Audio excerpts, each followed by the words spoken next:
galera, estamos começando então agora a nossa terceira semana do curso Enem, cara. E não é que tá indo rapidão, bicho? Terceira semana já. As duas primeiras semanas foram relacionadas então à mecânica e agora a gente vai pegar 2 semanas relacionadas à eletricidade. Então, primeira aula nossa, olha os tópicos, cara. Eletrostática, a gente vai ver que cai bastante gaiola de Faraday no Enem. Então a gente vai dar uma noção a respeito de carga elétrica, eletrização, lei de Coulomb e campo, para que a gente possa falar da gaiola de Faraday. Capacitor, cara, acredita? Aparece um pouquinho a respeito de capacitor, o conceito dele, ele é muito importante em circuitos. Muitas questões de bateria, envolvendo carga de bateria, miliampere-hora, Coulomb. Muitos circuitos com resistores, primeira lei de Ohm. E também, lógico, energia e potência, energia elétrica e potência elétrica voltados aos equipamentos. Então as aulas dessa semana vão seguir essa sequência, mais uma listinha de 20 exercícios, dos quais eu faço alguns com vocês. E vamos lá, cara. Começando aqui então falando sobre carga elétrica. Primeira coisa que você tem que saber, uma propriedade fundamental da natureza. Tudo tem carga elétrica, porque tudo é feito de átomo. Átomo é feito de próton, nêutron e elétron. Dessas partículas, o próton e o elétron possuem cargas elétricas. O elétron é uma carga negativa, o próton é uma carga positiva. Então tudo tem carga elétrica. A carga tende a se equilibrar. Como assim tende a se equilibrar? Num sistema isolado, a carga elétrica tende a ficar, o corpo tende a ficar neutro. O número de prótons tende a ficar igual ao número de elétrons. E é um equilíbrio muito bom. E quando rola esse desequilíbrio, a gente diz que o corpo está eletrizado. Então olha só o que nós temos aqui, ó, um corpo neutro. Então, num corpo neutro, a gente vai ter o mesmo número de prótons e elétrons. Então, todos os casalzinhos aqui, ó, mesmo número. É 1 zilhão de prótons e 1 zilhão de elétrons e vai ter o mesmo número. E esse equilíbrio é muito bom. Num corpo carregado, ou ele vai estar carregado negativamente, tendo um excesso de elétrons em relação ao número de prótons, então tem mais elétrons do que prótons, ou o contrário. Ele tem mais prótons do que elétrons. Então, esse corpo aqui está positivo e esse corpo aqui está negativo. Só lembrando que os prótons estão presos no núcleo, então você não tem como colocar e retirar prótons desse elemento. Sempre são os elétrons que se movem. Ganhou o elétron, fica negativo. Perdeu o elétron, fica positivo. É um sistema isolado. A carga elétrica ela é conservada, saca só. A gente tem aqui, ó, aqui, 5 prótons e 6 prótons. Esses dois corpos estão neutros. Então, 5 elétrons, 5 elétrons. Olha aí. Lembra que a gente está falando, um corpo real tem zilhões de prótons e elétrons. Só estamos dando uma noção. Por algum processo, 2 elétrons migram para cá. Esses processos são chamados processos de eletrização. O que vai acontecer no final?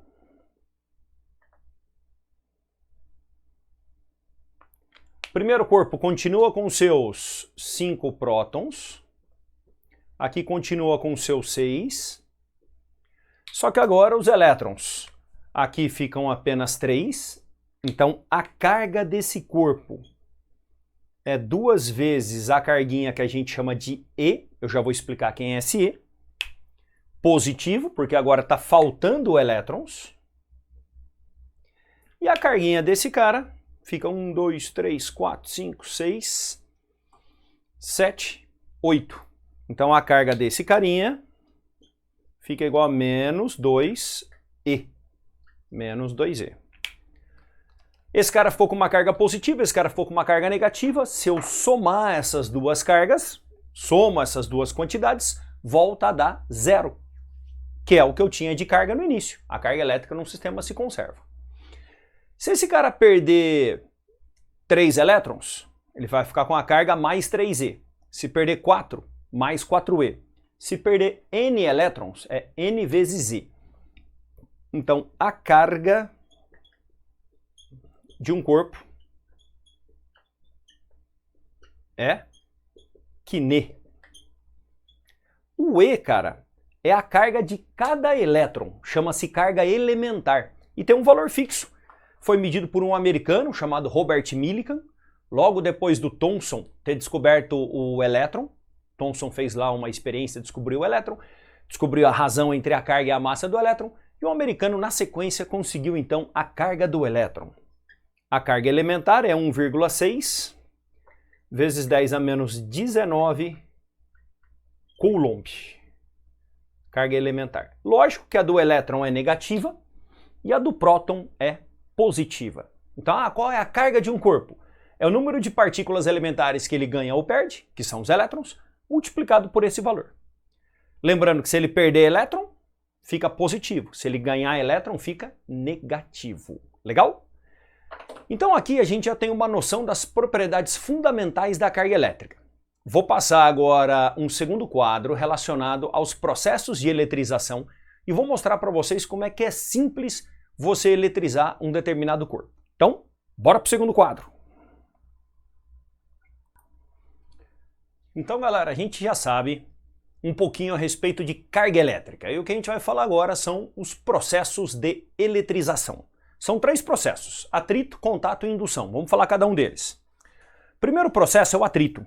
Muito simples, e o atrito como processo de eletrização é conhecido há muito tempo, porque é muito simples você fazer isso. Ó, um punhado de guardanapo e um canudo. Tá? Esse canudo, ele está neutro. Então, se eu tentar fixar ele, colar ele aqui no quadro, ele não fica. Agora, se eu eletrizar esse canudo por atrito, vamos ver o que acontece. Eletrizou, ele, ó, e cola legal, ó. Cola legal. Por que ele está coladinho aqui? Eu posso mexer que ele fica aqui, ó. Quando eu raspei o guardanapo no canudo, um desses materiais tem a tendência de perder elétrons e o outro tem a tendência de ganhar elétrons. Então, pelo princípio de conservação de carga, um vai ficar positivo e o outro vai ficar negativo. Nesse caso, o canudo vai ficar negativo e o papel vai ficar positivo. Para você saber quem fica positivo e negativo, é uma série chamada série triboelétrica. Não tem que decorar essa série, mas se você bater isso na internet, sai ali a série dos materiais quando você raspa no outro, quem fica positivo e negativo. Isso tem a ver com a estrutura cristalina do material, com o arranjo dos átomos do material, materiais que não têm uma estrutura cristalina. Legal, então já sabemos que materiais neutros diferentes, raspados um contra o outro, geram carga elétrica. Não é que geram, a carga elétrica migra de um corpo para o outro. Com isso, eles sempre vão ficar com sinais trocados, porque se um perdeu o elétron, fica positivo. O outro ganhou o elétron, fica negativo. Um outro processo de eletrização é o contato. Contato, eu vou precisar de um material que seja condutor. Então, primeiro eu vou gerar uma carga inicial. Tá aqui, deixa a minha carguinha aqui. Agora eu pego um pêndulozinho bem perto da câmera aqui para você ver, ó, de papel. Deixa eu só subir a leitinha do ar aqui, que senão não vai dar certo. Aí. Papel alumínio. Vamos ver o que vai acontecer. Tocou. E agora ele repele, ó. Agora ele repele com o canudinho. Toca de novo, ó. Pegou carga e agora repele, ó. Por quê? Ele foi eletrizado por contato e ficou com carga de mesmo sinal. Se eu colocar o meu dedo aqui, ó, ele vai descarregar no meu dedo e vai tocar no canudo de novo, ó. E toca várias vezes, ó. Porque ele vai carregar no canudo e descarrega no meu dedo. Que agora está acabando a carga do canudo. Então essa foi a eletrização por contato. Preciso ter um material metálico. Tem necessidade de uma carga inicial, porque se não tiver carga inicial, quer ver que eu vou tirar toda a carga dele? Ó? Tiro toda a carga dele. Aproximo. Ó, tem que tirar desse daqui também. Tirou. Tirou. Tirei a carga de todo mundo tocando com o dedo. Agora, ó, não tem interação nenhuma. Tem um pouquinho muito fraquinho ainda, uma carguinha que sobrou no canudo. Tem que ter carga inicial para ter contato. E ao final eles ficam com o mesmo sinal, por isso que rolou a repulsão. Temos também a indução. A indução é um processo que eu vou explicar para vocês no capacitor. Tá? Eu vou falar primeiro de campo elétrico e depois eu vou falar da indução. É uma maneira de você gerar carga e acumular carga sem que haja o toque. É o princípio de funcionamento dos capacitores. E aqui, ó, tem que ter uma necessidade, tem que ter carga inicial e ao final os sinais vão ficar trocados. O indutor e o induzido, as duas placas do capacitor vão ficar com sinais trocados.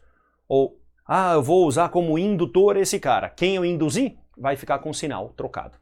Então esses são os processos de eletrização. Então a gente já sabe. Existe carga elétrica. A gente já sabe que na natureza ela tende a se equilibrar. E se há um desequilíbrio, pode haver uma atração ou uma repulsão. Aí esse desequilíbrio, essa atração ou repulsão, foi calculada matematicamente por um cara chamado Charles Coulomb, na famosa Lei de Coulomb. Então eu vou falar agora da Lei de Coulomb e chegar até que, enfim, no campo elétrico, que é o assunto que o Enem mais cobra de eletrostática. Não é dos assuntos mais cobrados pelo Enem, mas quando ele pede, é campo elétrico. Então vamos lá. Continuando então o nosso assunto, galera, vamos falar um pouquinho sobre Lei de Coulomb. A Lei de Coulomb foi ali entre os anos 1700 e os anos 1800. Um francês chamado Charles Coulomb montou um equipamento chamado balança de torção. A balança de torção é um equipamento muito sensível e com esse equipamento ele conseguiu ver as relações da força elétrica com as cargas e com a distância. Então é assim, ó, quanto mais carga elétrica eu tenho, maior a repulsão entre essas cargas. Então muita carga elétrica de mesmo sinal, muita repulsão. Se for sinal trocado, muita atração.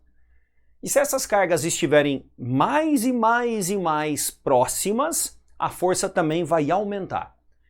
O Coulomb, então, montando a balança de torção e tirando todos os resultados experimentais, chega nessa expressão aqui, ó, que a força elétrica é K, Qzão, Qzinho, dividido por D quadrado.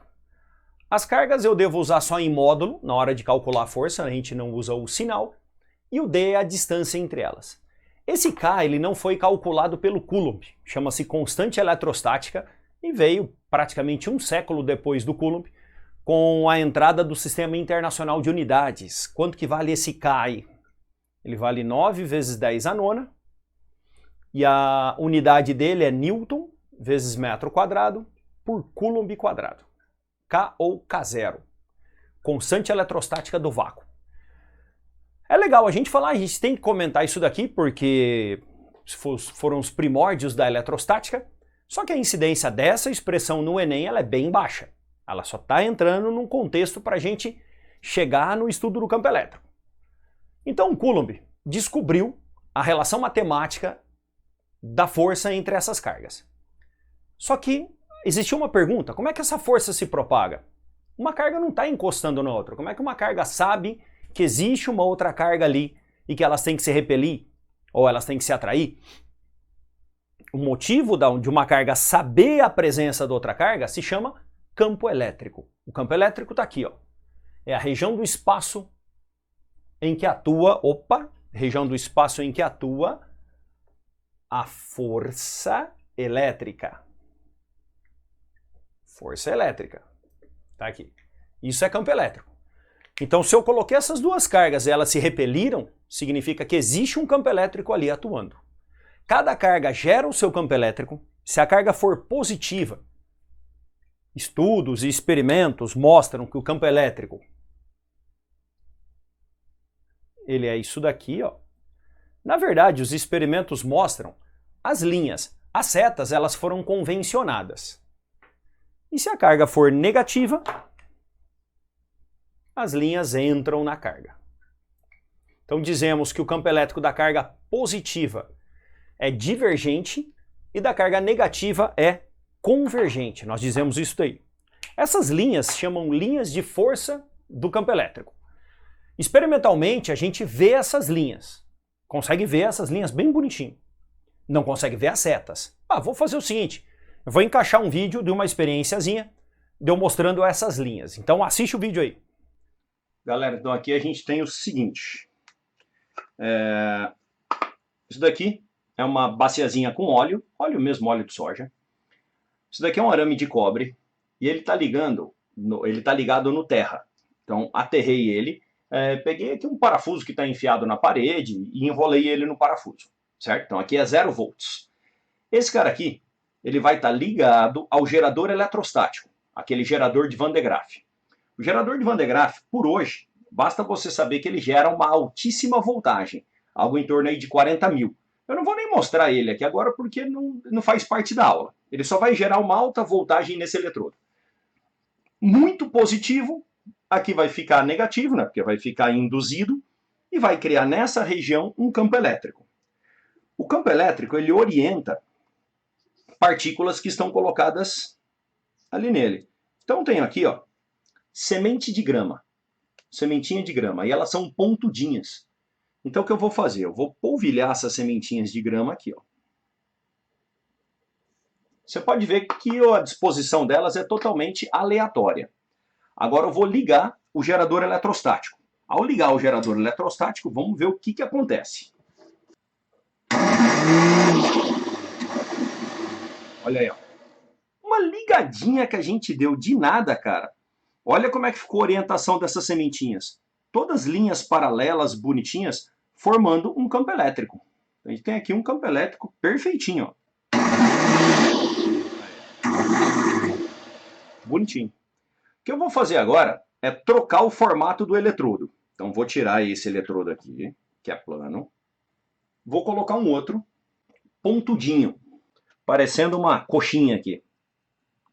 E a gente vai analisar se o formato do eletrodo vai ter alguma interferência com o campo elétrico. Aí, um eletrodo pontudinho.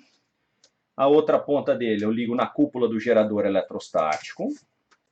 E polvilho um pouquinho mais de semente. Pronto. Agora vamos ver qual que é a configuração que ele vai adquirir.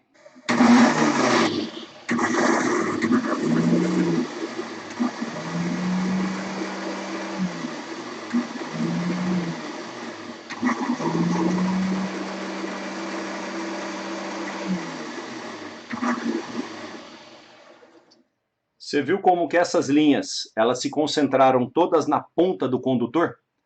Isso daí se chama poder das pontas. O campo elétrico é muito mais intenso nessa ponta. Ele ficando muito mais intenso nessa ponta, as linhas se concentraram. Então, se eu tivesse que desenhar o campo elétrico de uma placa reta e algo pontiagudo, seriam linhas curvas indo direto para a ponta. Se eu tivesse que desenhar o campo elétrico de duas placas paralelas assim, então seriam linhas paralelas. E assim vai. Se eu coloco só uma partícula positiva, vamos ver se a gente consegue agora só uma positiva, e coloca esse eletrodo, só uma bolinha. Um pouquinho de semente. Tá simulando então uma carga positiva ou uma carga negativa. Vamos ter que dar aquelas linhas radiais, vamos ver o que aparece aqui.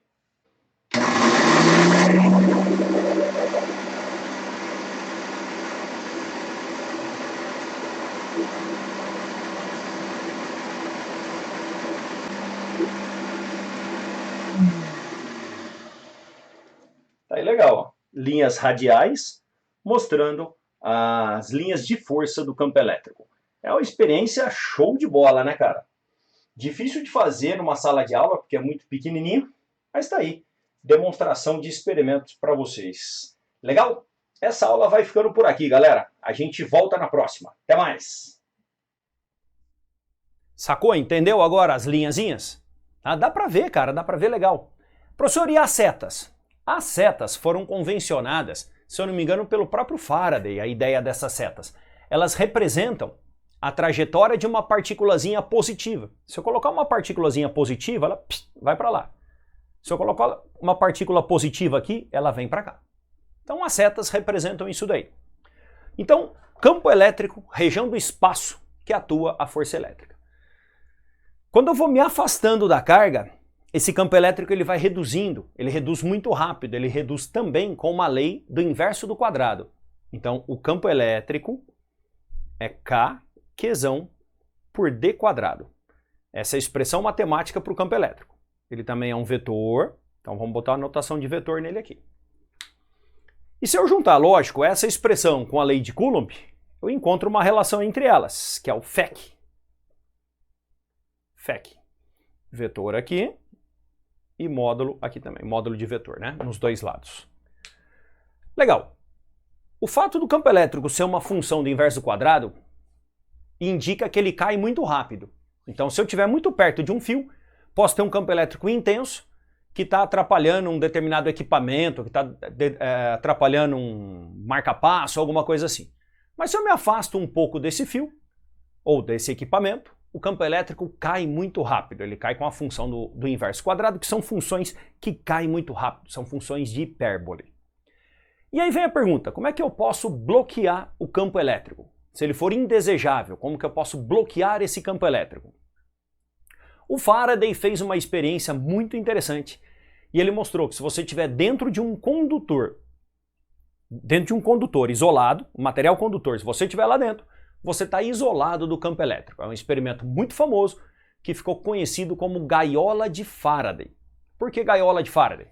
O próprio Faraday entrou nessa gaiola, como eu estou mostrando essa fotinha aí para vocês, e fez os experimentos com geradores eletrostáticos soltando raios em cima dele. Então esse experimento ficou conhecido como gaiola de Faraday. Equipamentos que funcionam como gaiola de Faraday. Um avião. Então se você pegar um raio durante um voo no avião, não vai acontecer nada com você. O seu carro funciona como uma gaiola de Faraday, só que o avião foi projetado para levar raio. Ele tem para-raios para isso. O carro não. O carro não foi projetado. Porque é muito mais fácil um avião levar um raio do que um carro. Então, se cair um raio no seu carro, como ele não tem os para-raios e os circuitos não são protegidos, seu carro vai parar de funcionar, vai moer a parte elétrica dele. Mas você vai estar salvo lá dentro. No caso de um avião, quando cai um raio, normalmente você não fica nem sabendo. E o avião continua voando. Ainda bem, porque se você levasse um raio lá em cima no meio da nuvem, toda vez o avião caísse, cara, ia cair muita gente, porque muito raio acerta avião. Equipamentos metálicos isolados, dentro do equipamento metálico, o campo elétrico é zero. O campo elétrico é zero. Para eu conseguir campos elétricos mais intensos, eu preciso de um alto número de volts. Para conseguir esse alto número de volts e fazer alguns experimentos legais de campo elétrico, nós usamos um gerador eletrostático chamado gerador de Van de Graaff. Gerador de Van de Graaff. Eu tenho um videozinho onde eu vou explicar para vocês então agora o funcionamento do gerador de Van de Graaff e depois desse videozinho a gente vai voltar e vai trabalhar com exercícios relacionados a tudo isso que eu falei. Tá? A campo elétrico, as linhas de campo, de uma carga positiva, de uma carga negativa, como isolar o campo elétrico, como conseguir campos elétricos intensos, tá? Então assiste o vídeo e a gente já volta. Galera, vamos lá. Mudei a câmera de posição um pouquinho e agora eu vou mostrar para vocês como é que funciona o gerador de Van de Graaff. Foi ele que eu usei para fazer aquela experienciazinha com as sementinhas de grama. Então olha só, vamos levantar ele aqui para eu poder mostrar para vocês. Essa é a cúpula. É importante que ela seja o mais esférica possível. Eu não consegui uma cúpula esférica porque ela é muito cara, uma cúpula de alumínio desse tamanho, mas assim funciona, assim fica legal. Agora eu vou mostrar a parte de baixo para vocês. Aqui. Assim. Agora sim, galera. Então, ó. Motor de enceradeira, gira essa correia, que gira essa borracha rosa. Tá vendo a borrachona rosa ali, né? Você vê que tem um metal que tá atritando essa borracha rosa? Ó, um metalzinho desse lado aqui, ó. Esse metal, ele gera carga por atrito. Aí, cara, essa borracha rosa sobe carregada por atrito. Série triboelétrica. Ao chegar aqui, tem um sistema igualzinho. De uma borracha raspando numa malha metálica. E joga a carga para a cúpula. Nós sabemos que numa cúpula de metal, a carga elétrica sempre fica por fora. Ficando por fora, aqui dentro sempre é neutro e sempre permite entrada de mais carga. Então entra mais carga e mais e mais e mais. E ela atinge, cara, acredite, 40, 50 mil volts. Esse é o potencial que ela atinge. Vamos ligar e vamos verificar. Só tem um problema. Para ligar, eu vou ter que trocar o microfone. Então vou pausar o vídeo, vou jogar o microfone da câmera. Eu não posso estar em contato com o computador, senão ele derruba o computador pela carga estática. Então vou pausar aqui e vou trocar o microfone. Legal, agora o som deve ter mudado um pouco porque eu estou usando o microfone da câmera. Vamos ligar o nosso camaradinha. ligadinho. Vamos ver se ele funciona legal. Sempre quando eu ligo ele, eu tenho que dar uma giradinha aqui. É um equipamento...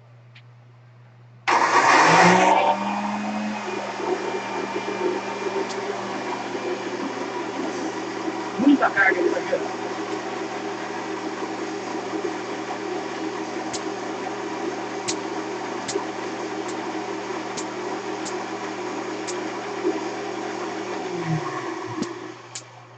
Eu vou focar um pouquinho mais a câmera que merece. Agora beleza. Vamos ligar o equipamento.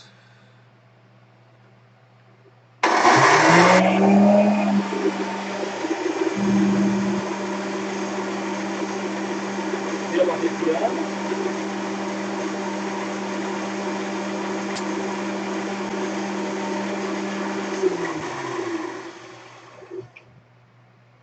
Agora o que a gente vai testar é uma gaiola de Faraday. A gente tem aqui uma gaiola metálica e um pêndulozinho. Vamos ver se esse pêndulo sente a ação do gerador quando a porta está aberta e depois quando a porta está fechada. Vamos ligar o gerador.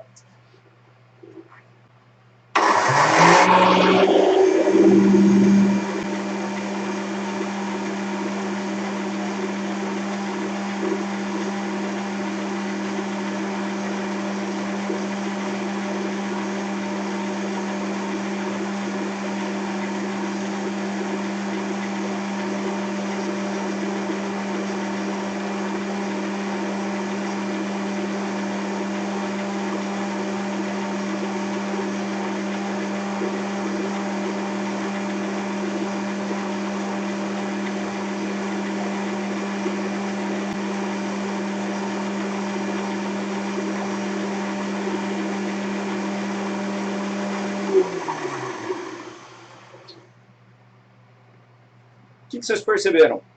Com a gaiola fechada, não sentia nada do efeito do gerador.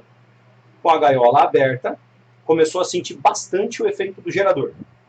Aqui não está protegido do campo elétrico, aqui está protegido do campo elétrico, gaiola de Faraday. Agora eu vou escurecer totalmente o nosso ambiente e vamos ver se a gente consegue um efeito novo aqui.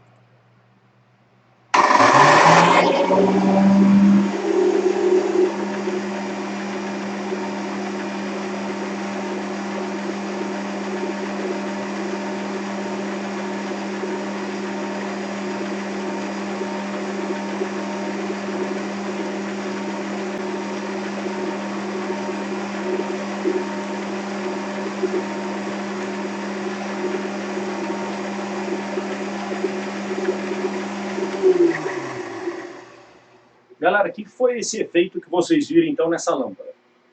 Uma lâmpada fluorescente, ela tem uma receita de gás aqui dentro e ela precisa de um alto potencial para ligar.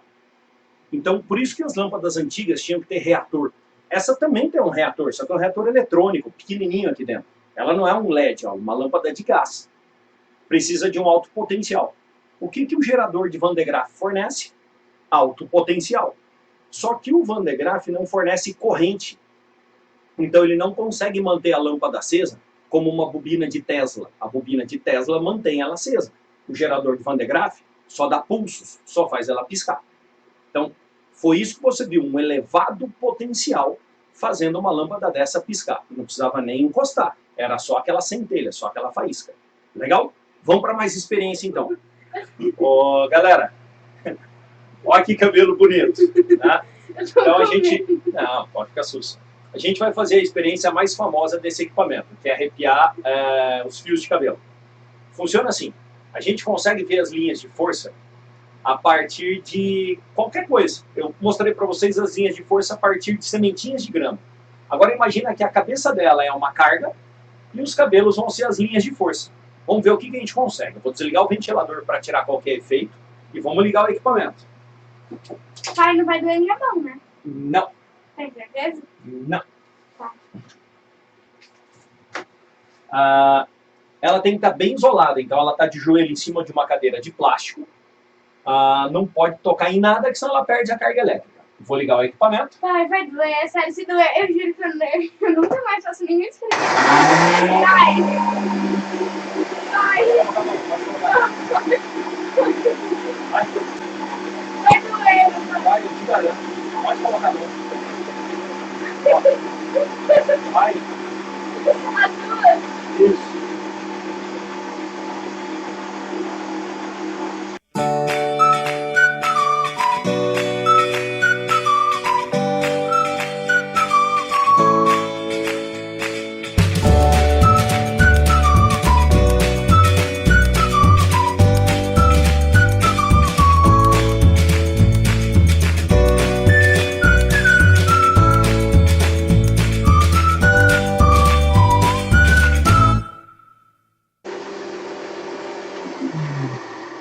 Agora olha só. Eu vou. Tá, parou. Encosta em mim. Não. Olha agora. Aconteceu com o seu cabelo agora. Legal. O cabelo dela poderia ter arrepiado mais. Depende muito do tipo de cabelo, das condições do equipamento. Não é sempre que esse equipamento funciona tão bem. Mas a gente conseguiu ver o fenômeno. Agora a gente vai fazer mais um. Vou mostrar para vocês. Não, você vai ser a cobaia. Vou mostrar para vocês a eletrização por contato e a indução. Então vou jogar um monte de papelzinho picado na mão dela. Um monte de papelzinho picado. Quando ela se ligar no gerador, se ela adquirir uma boa carga, talvez você vai ver alguns papeizinhos voando da mão dela. Caso eles não voem sozinhos, eu vou aproximar minha mão, simulando duas placas de um campo elétrico uniforme e com isso conseguindo o efeito. Vamos ver se vai dar certo. Então dessa vez você tem que ajoelhar. No chão mesmo? Ou pode subir também, ficar em pé se você quiser. Assim.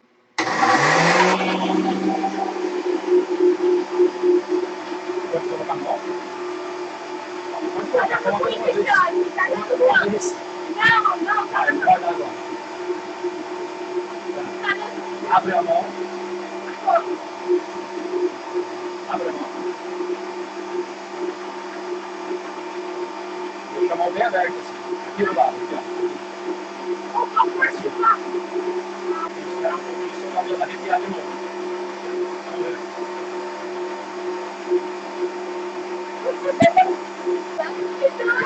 Vamos ver.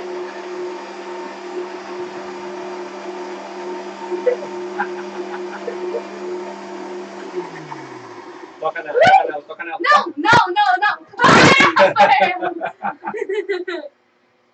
Não. Só que seu cabelo é muito pequenininho.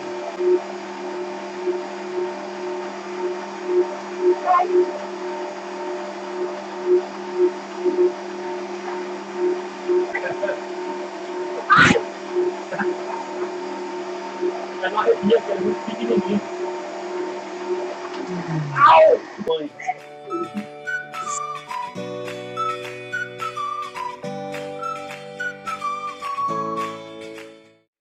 Então você acabou de ver o videozinho aí do Van de Graaff e agora a gente vai trabalhar com algumas experiênciazinhas. Desculpa, a gente vai trabalhar agora com alguns exercícios do jeito que o Enem pede. Você vai ver que essa matéria, quando ele pede, é tranquila, cara. Nada que envolve a eletrostática dos livros didáticos, que é um monte de equação matemática para você trabalhar. Quer ver? Vamos compartilhar a tela aqui e já vamos na nossa lista. Galera, você quer aproveitar melhor o seu curso Enem? Tem esse book, que são 10 listas de exercício com 250 exercícios do Enem para você aproveitar da melhor maneira o seu curso. Onde você compra isso? O link de compra está na descrição do vídeo. Você compra pela Hotmart, sabe quanto? R$14,90. Aproveita teu curso. Tá aí, ó. Primeira questão. Durante a formação de uma tempestade, são observadas várias descargas elétricas. Os raios que podem ocorrer das nuvens para o solo, chama-se descarga descendente, e do solo para as nuvens, descarga ascendente. Ela é um pouquinho mais rara, tá? A ascendente é em torno de 10% dos raios. A maioria é descendente. E também ocorre entre nuvens, essa também é bem comum. As descargas ascendentes e descendentes podem acontecer por causa do acúmulo de cargas elétricas positivas ou negativas, que induz uma polarização oposta no solo. Então tem muito positivo de um lado, fica muito negativo aqui, cria um campo elétrico incrível e acaba soltando raio.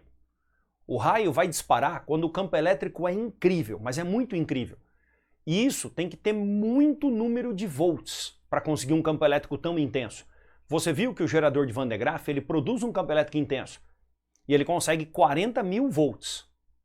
Entre nuvem e chão, chega da ordem de milhões de volts. São muitos volts, tá bom? Essas descargas elétricas ocorrem devido ao aumento do quê? Vamos lá, vamos olhar. Do campo magnético? Não, tem nada a ver. Da corrente elétrica gerada? Não. Resistividade? Não. Olha aí, ó. O aumento do campo elétrico entre as nuvens e a superfície. Esse aumento de campo elétrico é conseguido via aumento de número de volts. Uma DDP incrível gera um campo elétrico incrível. É assim que você consegue um raio. Então eu não consigo um raio usando 100 volts de uma tomada. Eu consigo um curto-circuito, mas não um raio. Eu posso deixar um fio bem pertinho do outro que não vai dar um raio. Agora com 40.000 volts já começa a dar raio. Com 50.000 e assim por diante. Feito? Essa questãozinha então foi. Bora agora para a questãozinha 2. Vamos dar uma olhadinha nela aqui. Um pente de plástico atritado com papel toalha seco. A seguir ele é aproximado de pedaços de papel que estavam sobre a mesa. Observe que os pedaços de papel são atraídos e acabam grudando no pente, como mostra a figura. Parecido com o experimentozinho do canudo que eu fiz para vocês. Confere? Então vamos lá. O desenho está aqui. Nessa situação, a movimentação dos pedaços de papel entre o pente é explicada pelo fato dos papeizinhos. Tá, eu eletrizei o pente ficou com carga elétrica, os papéis estavam neutros, criou um campo elétrico ali e esses papéis foram induzidos para o pente, eles foram atraídos para o pente. Serem influenciados pela força de atrito? Não. Força de resistência do ar? Não. Ali, ó, experimentaram um campo elétrico capaz de exercer forças elétricas. Tá entendendo, galera? Não é difícil essa matéria.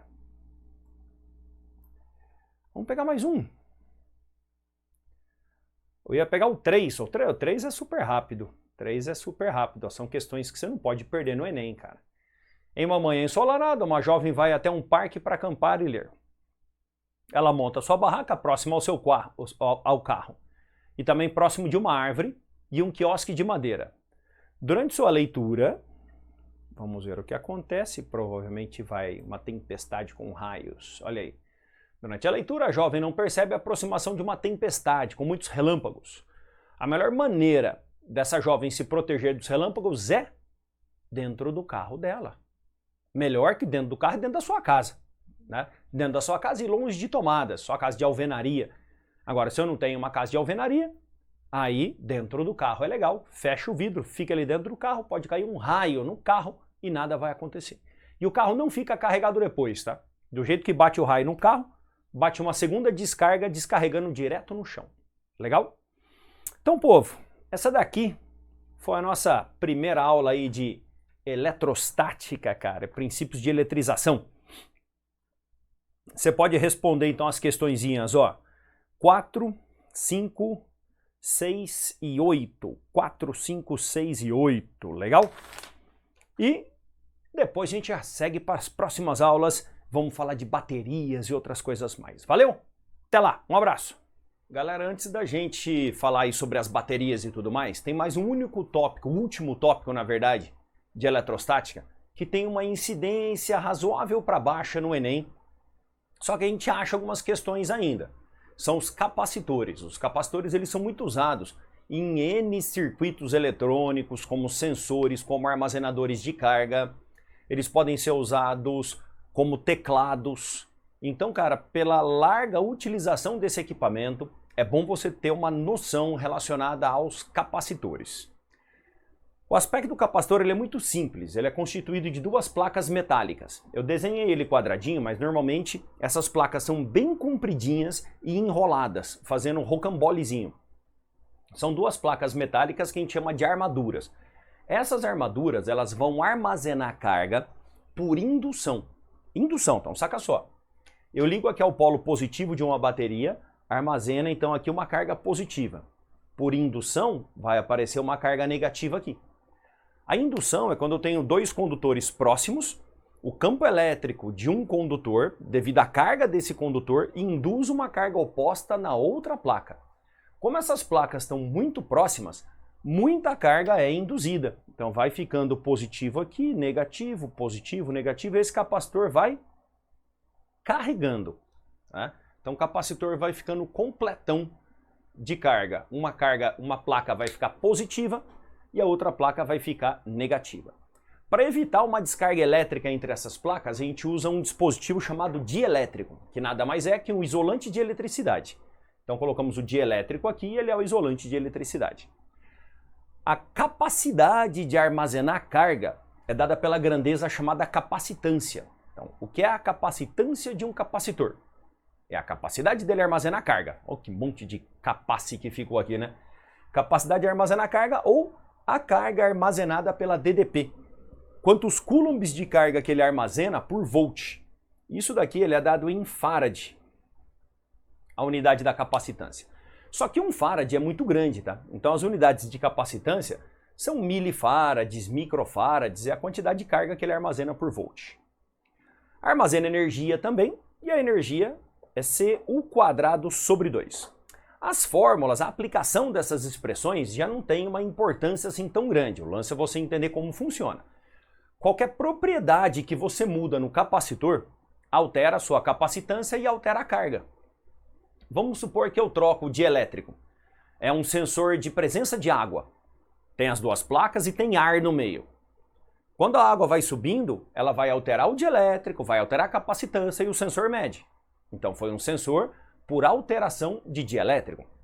Vamos supor que isso é um teclado e uma das placas é móvel conforme o teclado. Eu altero a distância e com isso eu altero a capacitância também. É assim que a gente faz sensores capacitivos. São sensores muito bons, sensores muito rápidos e sempre baseados na carga armazenada nessas placas. Até mesmo memória de computador, a memória volátil, pode ser uma memória capacitiva. Legal? Então esse foi o último tópico para a gente falar sobre capacitores. Eu verifiquei que na lista a questãozinha 5 é de capacitores. Eu não vou nem fazer com vocês agora. Vou deixar ela de presente para vocês, que só com esse resumo de capacitores, você detona ela. Então, agora sim a gente finaliza essa aula e depois vai na aula da sequência falar sobre carga de baterias, lei de Ohm e essas coisas mais. Valeu? Até a próxima aula, galera!